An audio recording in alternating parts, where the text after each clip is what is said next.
Hello students, ये UV visual spectroscopy का second video है। फर्स्ट वीडियो में हमने यूवी विजुअल स्पेक्ट्रोस्कोपी के बेसिक प्रिंसिपल्स और उसके स्पेक्ट्रोस्कोपी के बेसिक्स के बारे में पढ़ा था। अब इस वीडियो में हमें जानेंगे कि विजुअल स्पेक्ट्रोस्कोपी में टाइप्स ऑफ ट्रांजिशन और डिफरेंट प्रकार की जो शिफ्ट्स हैं, नेम जो टर्म्स यूज किए जाते हैं और यूवी विजुअल स्पेक्ट्रोस्कोपी के क्या क्या एप्लीकेशंस हैं। इलेक्ट्रॉनिक ट्रांजिशंस, इस पे शॉर्ट नोट्स पूछा जाता है कि write down the short notes on different electronic transition जो इलेक्ट्रोस्कोपी में हो सकते हैं, विजुअल और यूवी विजुअल स्पेक्ट्रोस्कोपी में, वो इस स्लाइड में आप देख रहे हैं। यहाँ पे आप ये देख रहे हैं, ये एनर्जी के टर्म्स में रिप्रेजेंट किया गया है कि यानी कि जो सबसे ऊपर वाला सिग्मा स्टार एंटी बॉन्डिंग है, अगर sigma to sigma star anti bonding transition होगा तो ये सबसे ज्यादा एनर्जी का होगा, क्योंकि इसका एनर्जी लेवल जो है आप देख रहे हैं वो है सिग्मा बॉन्डिंग इलेक्ट्रॉन जो है सबसे लोएस्ट एनर्जी के हैं और सबसे हाईएस्ट एनर्जी का सिग्मा स्टार एंटी बॉन्डिंग है। इसके बाद आता है पाई बॉन्डिंग, फिर आता है नॉन बॉन्डिंग इलेक्ट्रॉन, फिर आते हैं pi star anti bonding electron. तो इस प्रकार से 6 प्रकार के जो इलेक्ट्रॉनिक ट्रांजिशन पॉसिबल हो सकते हैं यूवी विजुअल स्पेक्ट्रोस्कोपी में। उसमें से सबसे पहला है सिग्मा टू सिग्मा स्टार, जो कि सबसे ज्यादा एनर्जी का होता है। उसके बाद होता है पाई टू सिग्मा स्टार, फिर है एन टू सिग्मा स्टार, फिर पाई टू पाई स्टार और N to pi star. N to pi star जो ट्रांजिशन है ये सबसे कम एनर्जी का होता है। तो कई बार ऑब्जेक्टिव क्वेश्चन जब पूछे जाते हैं तो एनर्जी और वेवलेंथ दोनों के टर्म्स में पूछे जा सकते हैं। तो हमको क्वेश्चंस में ये ध्यान देना है कि उन्होंने ट्रांजिशंस को किसके टर्म्स में पूछा है। अगर वो ये पूछ रहे हैं कि कौन सा इलेक्ट्रॉनिक ट्रांजिशन लोएस्ट एनर्जी का है, एनर्जी के टर्म्स में एन टू पाई स्टार हमारा लोएस्ट एनर्जी का हो जाएगा। पर अगर यही ट्रांजिशन हम वेवलेंथ के टर्म्स में पूछा जा रहा है तो N to pi star transition जो है वो वेवलेंथ के टर्म्स में सबसे ज्यादा वेवलेंथ का होगा as compare to sigma bonding star transitions. तो ये चीज हमको क्वेश्चन अटेम्प्ट करते हुए ध्यान रखनी है। अब आप देख सकते हैं कि जो पॉसिबल ट्रांजिशंस हैं वो आप स्क्रीन पे हैं, 6 प्रकार के जो हमने अभी ग्राफ में देखे।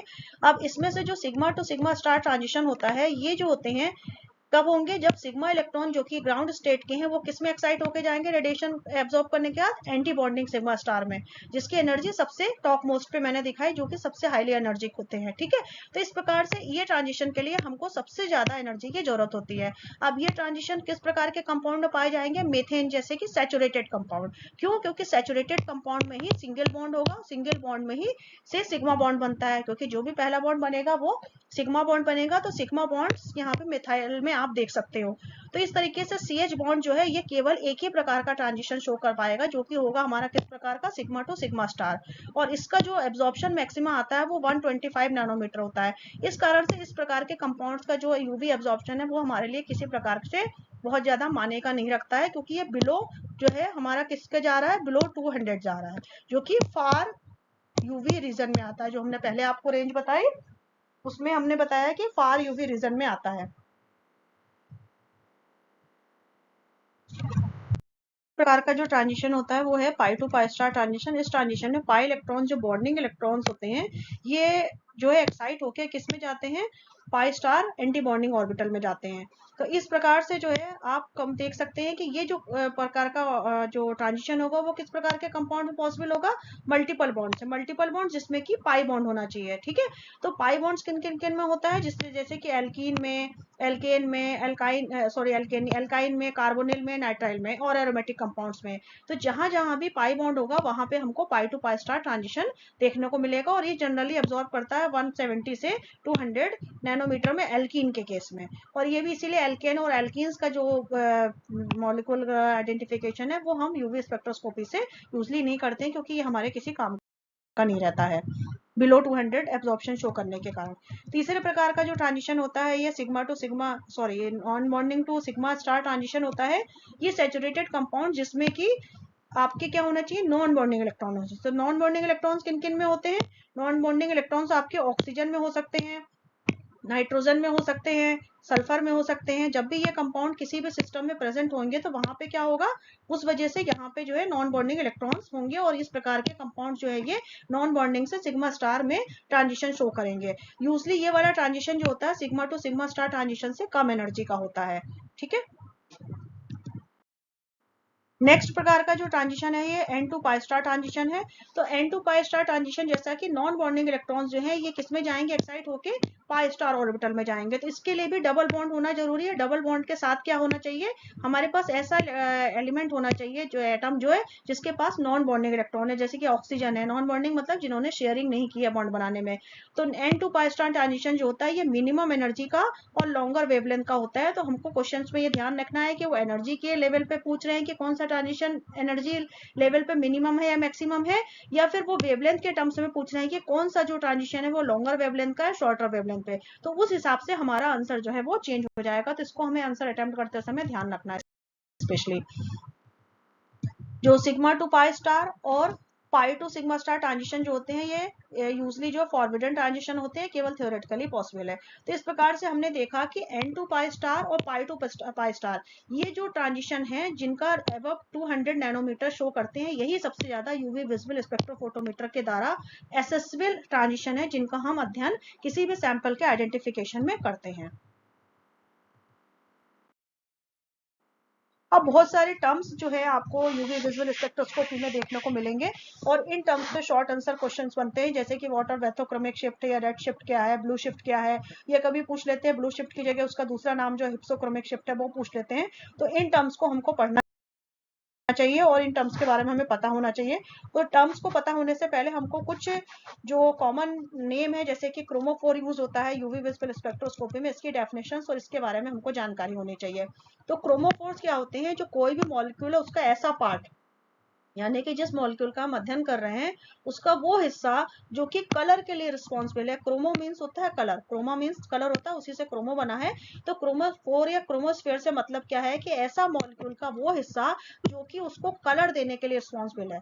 तो कलर देने के लिए functional group containing multiple bond, यानी कि ऐसे कंपाउंड जिसमें कि मल्टीपल बॉन्ड से डबल बॉन्ड और ट्रिपल बॉन्ड है, वो जो है एब्जॉर्प्शन शो करते हैं 200 नैनोमीटर के ऊपर। और तब हमको दो प्रकार के ट्रांजिशन मिलते हैं जो कि मोस्ट प्रोबेबल और अलाउड ट्रांजिशन होते हैं, जिनको हम बोलते हैं एन टू पाई स्टार और पाई टू पाई स्टार ट्रांजिशन। तो ये किन किन में हो सकते हैं, NO2 में, NO में, CO में, CN में, C ट्रिपल बॉन्ड N में, कार्बन कार्बन में और कार्बन कार्बन सल्फर बॉन्ड में। जब हम क्रोमोफोर के लिए जब हम यूवी विजुअल स्पेक्ट्रम को जब हम इंटरप्रेट करते हैं तो हमको ये देखना चाहिए कि नॉन कॉन्जुगेटेड एल्कीन्स, यानी कि एल्कीन ऐसी जिसमें कि अल्टरनेट डबल सिंगल बॉन्ड नहीं है, ये एब्जॉर्प्शन शो करेगी बिलो 200। इस कारण से ये जो होता है इनएसेसिबल हो जाएगा, यानी कि हमारा जो यूवी विजुअल स्पेक्ट्रोफोटोमीटर है वो इस प्रकार के नॉन कॉन्जुगेटेड एल्कीन को आइडेंटिफाई नहीं कर पाएगा। इसी प्रकार से जो नॉन कॉन्जुगेटेड कार्बोनिल ग्रुप होते हैं, नॉन कॉन्जुगेटेड कार्बोनिल ग्रुप से मतलब क्या है कि कार्बोनिल ग्रुप जैसे ये है, इसके बाद भी जिस भी एटम से जुड़ा है उसके बाद डबल बॉन्ड आ जाए फिर सिंगल आ जाए, तो ये तो कॉन्जुगेटेड हो गया क्योंकि double bond single bond double bond single bond. लेकिन अगर यहाँ पे मान लीजिए डबल बॉन्ड नहीं आता है तो ये हो जाएगा नॉन कॉन्जुगेटेड कार्बोनिल ग्रुप, और इसका भी वीक एब्जॉर्प्शन होता है जो कि 200 से 300 है। तो ये भी हमारे किसी काम का नहीं रहता है, इसको हम इसमें एसेस नहीं कर पाते हैं। अब इस स्लाइड में आप देख रहे हैं कि एसीटोन जिसका फॉर्मूला होता है CH3COO, इसका लैम्डा मैक्स से मतलब है कि जो कंपाउंड है उसकी जो मैक्सिमम वेवलेंथ है, एब्जॉर्प्शन की मैक्सिमम वेवलेंथ है, मैक्स से मतलब होता है मैक्सिमम, वो क्या है, एसीटोन के केस में 279 है और साइक्लोहेक्सेन के केस में 291 नैनोमीटर है। साइक्लोहेक्सेनोन, यहाँ पे ये थोड़ा सा करेक्शन करना, हेक्सेन नहीं साइक्लोहेक्सेनोन है। हेक्सेनोन क्यों, क्योंकि यहाँ पे कार्बोनिल ग्रुप जुड़ा हुआ है। साइक्लोहेक्सेन होता तो सिंपल प्लेन या रिंग होती। जब डबल बॉन्ड कॉन्जुगेटेड होता है सिस्टम में तो जो लैम्डा मैक्स होती है वो शिफ्ट हो जाती है किस पे, लॉन्गर वेवलेंथ की ओर। तो ये आप दो डायग्राम से देख सकते हैं, यहाँ पे एक आपका है 1,5 हेक्साडीन और दूसरा है आपका 2,4 हेक्साडीन। तो 1,5 हेक्साडीन कैसे हम करेंगे, 1 पे डबल बॉन्ड है, 2 3 4 और 5, ठीक है। तो ये वाली जो हेक्साडाइन है, हेक्सा मतलब 6 कार्बन, 1 2 3 4 5 और ये 6 कार्बन हो गए, ठीक है, इसलिए हमने वर्ड यूज किया हेक्सा। डाई मतलब 2, इन मतलब डबल बॉन्ड, एक डबल बॉन्ड ये है और एक डबल बॉन्ड ये, इसलिए हमने डाइन यूज किया। 1 और 5 क्यों यूज किया, क्योंकि 1 कार्बन पे है डबल बॉन्ड और दूसरा डबल बॉन्ड किस पे, 5 कार्बन पे है। इसकी लैम्डा मैक्स कितनी है, 178 नैनोमीटर पे है। क्यों, क्योंकि यहाँ पे कॉन्जुगेशन नहीं है, ठीक है। मैंने प्रीवियस वीडियो में आपको बताया था कि जैसे जैसे कॉन्जुगेशन बढ़ेगा जो एब्जॉर्प्शन मैक्सिमा है वो किस पे जाएगा, विजिबल रेंज की ओर, और जैसे जैसे कॉन्जुगेशन को हम हटाएंगे तो वो यूवी रेंज की ओर होगा। तो यहाँ पे आप देख रहे हो क्योंकि यूवी रेंज होती है वो लो वेवलेंथ और हायर एनर्जी के रेडिएशन होते हैं, इस कारण से 1,5 हेक्साडीन जिसमें आपका कॉन्जुगेशन इंटरप्टेड है, कॉन्जुगेशन नहीं है, इसका लेमडा मैक्स जो आ रहा है वो कम आ रहा है। अब हम बात करते हैं 2,4-हेक्साडाइन की। 2,4 में इसको 1 दिया, इसको 2 दिया, इसको 3 दिया, इसको 4 दिया, इसको 5 दिया, इसको 6, ठीक है। अगेन नाम क्या है, हेक्सा, क्योंकि 6 कार्बन है। डाई, क्योंकि 2 डबल बॉन्ड है, ठीक है, एक डबल बॉन्ड ये है और एक डबल बॉन्ड ये है। इन, क्योंकि डबल है, ठीक है। उसके बाद डबल बॉन्ड की पोजीशन को इंडिकेट कर रहा है ये 2,4, यानी 2 नंबर पे दूसरे कार्बन पे एक डबल बॉन्ड है, दूसरा डबल बॉन्ड चौथे कार्बन पे है, ठीक है। अब क्योंकि यहाँ पे कॉन्जुगेशन है, आप अगर देखें यहाँ मैं इससे करूँ तो single bond, double bond, single bond, double bond, single bond, यानी कि इस वाले मॉलिक्यूल में हमारा कॉन्जुगेशन है, जबकि इस वाले मॉलिक्यूल में कॉन्जुगेशन यहाँ पे ब्रेक हो गया। तो इस कारण से जैसे जैसे कॉन्जुगेशन बढ़ रहा है, आप देख रहे हो लेमडा मैक्स इसकी 178 थी और इसकी लेमडा मैक्स हो गई 227 नैनोमीटर, यानी कि जो वेवलेंथ है वो आपकी बढ़ रही है और एनर्जी कम हो रही है। इसी तरीके से आप इस स्लाइड में देख सकते हैं कि यहाँ पे इथिलीन जो है, जिसमें कि केवल 2 डबल बॉन्ड होते हैं। इथिलीन का स्ट्रक्चर क्या होता है, CH2 और CH2, ठीक है, एक ही डबल बॉन्ड है। इसके बाद एसीटोन है, ये इथिलीन है, ये आपका एसीटोन है, ठीक है, ये आपका क्रोटोनल्डिहाइड है। अब क्रोटोनल्डिहाइड में आप देखो double bond, single bond, double bond, single bond, यानी कि ये कॉन्जुगेटेड सिस्टम है। इस कारण से, इस कॉन्जुगेशन के कारण इसकी जो लेमडा मैक्स है 290 है, जबकि एसीटोन में आप देखो डबल बॉन्ड, सिंगल बॉन्ड, यहाँ कॉन्जुगेशन नहीं है, तो इसकी यहाँ पे क्या है 279 है। और जो इथिलीन है उसमें आपका सिंपल एक सिंगल डबल बॉन्ड है, तो इसकी जो है बिलो 200 यानी 171 नैनोमीटर है।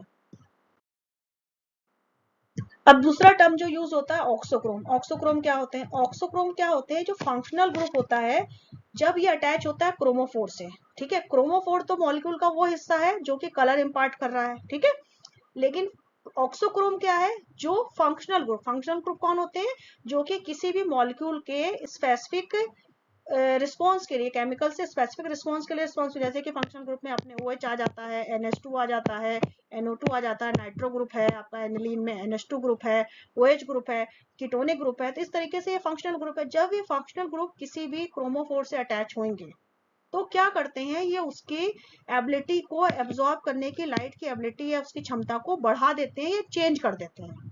मींस ऑक्सोक्रोम की प्रेजेंस और एब्सेंस किसी भी ऑर्गेनिक मॉलिक्यूल की जो एब्जॉर्प्शन की इंटेंसिटी है उसको चेंज कर देगी, ठीक है, आइदर उसके लेमडा मैक्स को बढ़ा देगी या घटा देगी। तो इस कारण से ऑक्सोक्रोम जो होते हैं वो उसकी इंटेंसिटी को रेडिएशन की बढ़ाने या घटाने का काम करते हैं।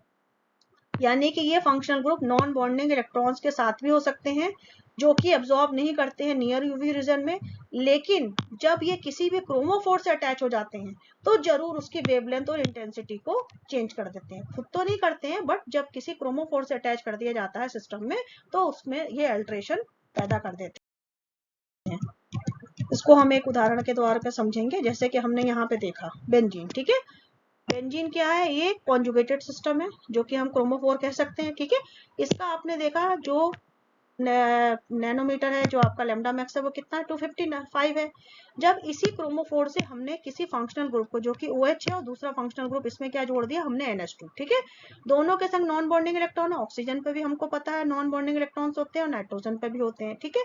जब ये दोनों फंक्शनल ग्रुप इस क्रोमोफोर से, जो कि बेंजीन है, अटैच कर दिया, तो आपने देखा इसके लेमडा मैक्स में एनहांसमेंट हो गया। फिनॉल के केस में 270 हो गया और एनिलीन के केस में 280 हो गया। तो इस तरीके से जो ऑक्सोक्रोम है वो कौन है, NH2 और OH, और क्रोमोफोर यहाँ पे क्या है, वो है बेंजीन।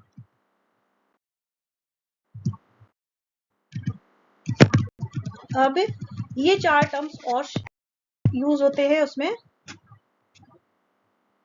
पैथोक्रोमिक शिफ्ट क्या होती है, पैथोक्रोमिक शिफ्ट, और इसको रेड शिफ्ट के नाम से भी जानते हैं, ठीक है। रेड शिफ्ट अगर नाम है तो हमको ध्यान रखना चाहिए कि रेड शिफ्ट मतलब ये विजुअल रेंज की तरफ होगी, ठीक है। जब विजुअल रेंज की तरफ कोई रेडिएशन होगा तो उसकी एनर्जी जो होगी वो कम होगी और वेवलेंथ ज्यादा होगी।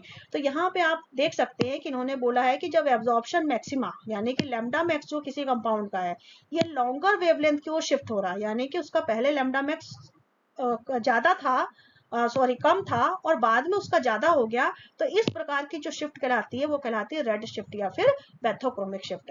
अब इसका रीजन क्या होता है, ये जो इफेक्ट होता है किसके कारण होता है, due to the presence of auxochrome और by the change of solvent, यानी कि पैथोक्रोमिक शिफ्ट या फिर रेड शिफ्ट, या फिर हम कहें कि लॉन्गर वेवलेंथ की ओर किसी भी कंपाउंड का एब्जॉर्प्शन मैक्सिमा शिफ्ट हो रहा है, तो उसके दो कारण होंगे। एक तो या तो उसमें ऑक्सोक्रोम प्रेजेंट हो, जैसा कि हमने प्रीवियस स्लाइड में देखा कि हमारा क्रोमोफोर क्या था, बेंजीन था।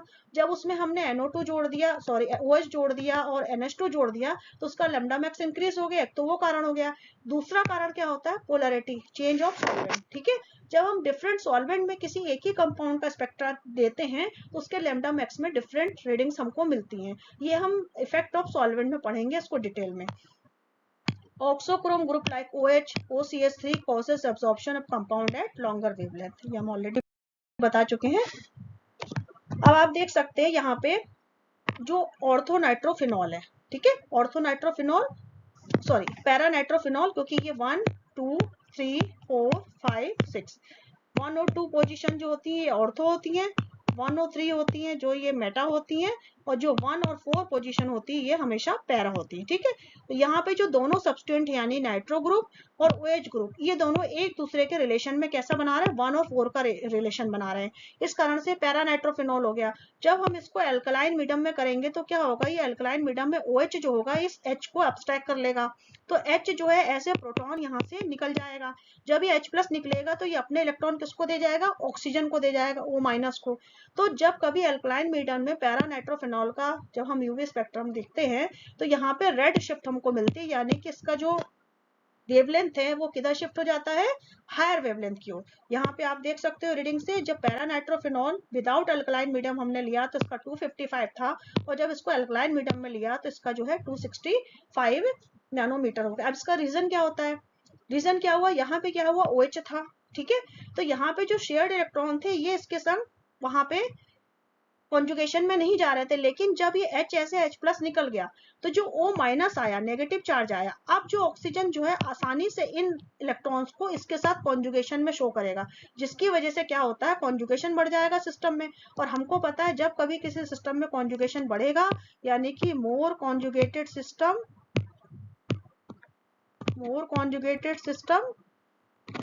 मोर वेवलेंथ, मोर लैम्डा मैक्स। ठीक है, और जब लेस कॉन्जुगेटेड सिस्टम तो लेस लैम्डा मैक्स। अब हिप्सोक्रोमिक शिफ्ट या ब्लू शिफ्ट क्या होती है, हिप्सोक्रोमिक शिफ्ट रेड शिफ्ट का उल्टा हो जाएगी, यानी कि उसमें लॉन्गर वेवलेंथ की ओर शिफ्ट हो रहा था, जिस भी कारण से यहाँ पे क्या होगा, शॉर्टर वेवलेंथ की ओर होगा। ठीक है, शॉर्टर वेवलेंथ और एनर्जी ज्यादा हो जाएगी, इसको हम बोलते हैं हिप्सोक्रोमिक शिफ्ट। अब इसका रीजन क्या होगा, या तो आपने सिस्टम में से कॉन्जुगेशन रिमूव कर दिया, ये जस्ट उसका उल्टा है, वहां पे कॉन्जुगेशन बढ़ने से बेथोक्रोमिक शिफ्ट है, रेड शिफ्ट हो रही थी, यहाँ कॉन्जुगेशन हटने से क्या हो जाएगा, हिप्सोक्रोमिक शिफ्ट हो जाएगा। और दूसरा रीजन वही हो जाएगा कि आपका चेंज ऑफ सॉल्वेंट, जिसको हम सॉल्वेंट इफेक्ट में पढ़ेंगे डिटेल में। अब इसका एक उदाहरण हम ले लेते हैं, एनिलीन। एनिलीन का स्ट्रक्चर हमको पता है, यहाँ पे एनिलीन में NH2 के ऑक्सोक्रोम है। ठीक है, और जो सिस्टम है कॉन्जुगेटेड सिस्टम है, इसको हम क्रोमोफोर बोलते हैं। जब हम एनिलीन को एसिडिक मीडियम में ट्रीट करेंगे तो एनिलीन का जो नाइट्रोजन का जो लोन पेयर है ये क्या करेगा, इस प्रोटॉन को अब्स्ट्रैक्ट कर लेगा। ठीक है, और इस तरीके से ये सॉल्ट बना देगा। अब क्या हुआ, इसका जो लोन पेयर वाला इलेक्ट्रॉन था, जो लोनली इलेक्ट्रॉन था, वो उसने किसके संग साझा कर लिया, प्रोटॉन के संग। तो अब ये लेस अवेलेबल रहेगा किसके लिए, कॉन्जुगेशन के लिए। तो जो कॉन्जुगेशन एनिलीन में पॉसिबल था वो इसके सॉल्ट में पॉसिबल नहीं होगा। इस कारण से क्या होगा, कॉन्जुगेशन जैसे ही हटेगा तो लैम्डा मैक्स क्या होगी, वो आपकी कम हो जाएगी। यही हम कह रहे हैं किसको, ब्लू शिफ्ट के नाम से, या फिर शॉर्टर वेवलेंथ, या फिर हायर एनर्जी। तीसरा टर्म से यूज होता है हाइपर क्रोमिक इफेक्ट। यहाँ पे वर्ड पे हमको ध्यान रखना, हाइपर, हाइपर माने होता है हमेशा अधिक। ठीक है, तो जब एब्जॉर्प्शन इंटेंसिटी किसी भी कंपाउंड की इंक्रीज करेगी, हाइपर मतलब इंक्रीज करेगी, तो इसको हम बोलेंगे हाइपर क्रोमिक शिफ्ट। जैसे कि यहाँ पे पिरिडीन है। ठीक है, पिरिडीन में क्या होता है, पिरिडीन में एक नाइट्रोजन होता है, एक हेटेरो एटम होता है, बेंजीन में, ये पिरिडीन है। अगर इसमें हम कोई ऑक्सोक्रोम इंट्रोड्यूस कर दें, ठीक है, ऑक्सोक्रोम जैसे कि CH3 हमने इंट्रोड्यूस कर दिया, तो ये क्या करेगा, एब्जॉर्प्शन इंटेंसिटी को बढ़ा देगा, यानी कि इसकी प्रेजेंस के कारण, ऑक्सोक्रोम की प्रेजेंस के कारण जो पिरिडीन में इंटेंसिटी इसकी वो 2750 थी, वो बाद में क्या हो गई, 3560 हो गई। तो इसको हम बोलते हैं हाइपर क्रोमिक इफेक्ट। दूसरा चौथा जो लास्ट टर्म यूज होता है वो होता है हाइपोक्रोमिक इफेक्ट। हाइपो मतलब होता है लो हमेशा, तो इसका मतलब क्या हो जाएगा, हाइपोक्रोमिक इफेक्ट में क्या होगा, जो अब्जॉर्प्शन इंटेंसिटी वो ऑब्वियस सी बात है डिक्रीज होगी, तो इस प्रकार की जो शिफ्ट होगी उसको हम बोलेंगे हाइपरक्रोमिक शिफ्ट। इसका उदाहरण है नेफ्थलीन। नेफ्थलीन में हाइपोक्रोमिक शिफ्ट जो है 19,000 होती है, ठीक है। जब हम इसमें ऑक्सोक्रोम लगा देते हैं तो इसकी जो एब्जॉर्प्शन इंटेंसिटी 10,000 टू 50 रह जाती है, तो इस प्रकार से इस शिफ्ट को बोलते हैं हम हाइपोक्रोमिक शिफ्ट। ये जो ग्राफ है ये इस प्रकार से आप यहाँ पे देख सकते हैं, ठीक है। ये लैम्डा मैक्स है, ठीक, लैम्डा मैक्स इधर बढ़ रही है लेफ्ट टू राइट जाने पे, ये एब्जॉर्प्शन वाली चीज है, एब्जॉर्प्शन इंटेंसिटी है।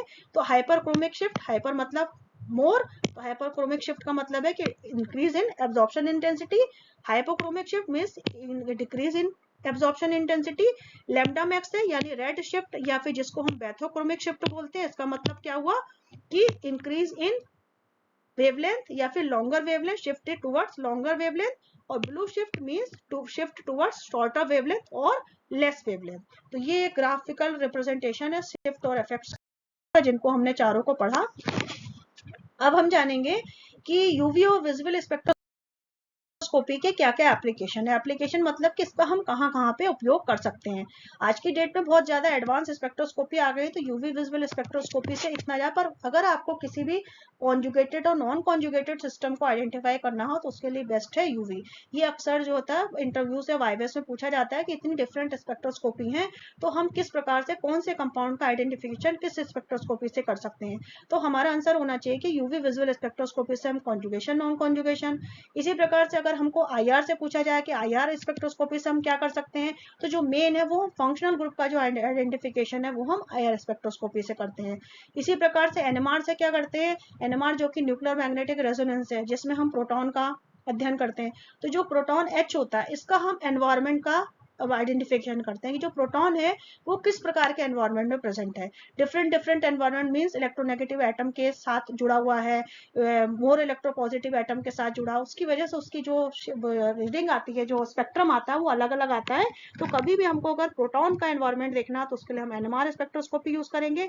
लास्ट जो है मास स्पेक्ट्रोस्कोपी। मास स्पेक्ट्रोस्कोपी से हम किसी भी कंपाउंड का एक तो मॉलिक्यूलर वेट निकाल सकते हैं, दूसरे फ्रेगमेंटेशन के जरिए हम उसका पूरा मॉलिक्यूलर फॉर्मूला निकाल लेते हैं कि कौन सा फंक्शनल ग्रुप या कौन सी जो मॉइटी है वो उसमें, क्योंकि वेट के अकॉर्डिंग उसमें फ्रेगमेंटेशन होते हैं, जो आप लास्ट यूनिट जो मास स्पेक्ट्रोस्कोपी उसमें आपने करना है। अब एप्लीकेशंस क्या है, क्वालिटेटिव एंड क्वांटिटेटिव एनालिसिस, ठीक है। क्वालिटेटिव और quantitative, it is used to characterize aromatic compound and conjugated olefins sorry. दूसरा क्या है, can be used to find molar concentration of the solute under study. तो इस तरीके से ये क्वालिटेटिव और क्वांटिटेटिव एनालिसिस के लिए यूज होता है। इम्प्योरिटी के लिए, अगर कोई भी इम्प्योरिटी है तो उसका भी आइडेंटिफिकेशन हम यूवी स्पेक्ट्रोस्कोपी से कर सकते हैं। आइसोमर्स, आइसोमर्स क्या होते हैं, जिनके सेम मॉलिक्यूलर फॉर्मूले होते हैं बट उनमें कहीं ना कहीं स्ट्रक्चर डिफरेंशिएशन होता है या फंक्शनल ग्रुप डिफरेंशिएशन होता है या पोजिशनल डिफरेंशिएशन होता है, तो इस प्रकार से हम डिफरेंट आइसोमर्स का भी आइडेंटिफिकेशन इसके द्वारा कर सकते हैं। दूसरा जो बियर्स लैम्बर्ट्स लॉ का जो प्रिंसिपल है उसके आधार पे हम किसी भी कंपाउंड का मॉलिक्यूलर वेट भी डिटरमिन कर सकते हैं। तो मेजर जो अगर पूछा जाए यूवी विजुअल था तो कॉन्जुगेटेड और नॉन कॉन्जुगेटेड है, बट इसके साथ हम ये सारी चीजें भी यूवी विजुअल स्पेक्ट्रोस्कोपी से आइडेंटिफाई कर सकते हैं। These are the reference books जिसमें आप इनको पढ़ सकते हैं। तो इस वीडियो में आपको क्या क्या चीजें क्वेश्चन तैयार करने हैं, एक तो टाइप्स ऑफ इलेक्ट्रॉनिक ट्रांजिशंस, दूसरा जो डिफरेंट प्रकार के शिफ्ट्स हैं या जो टर्म्स हैं क्रोमोफोर या ऑक्सोक्रोम्स क्या होते हैं, इनको विद उदाहरण और डेफिनेशन आप पढ़ लीजिएगा। ट्रांजिशन जो हम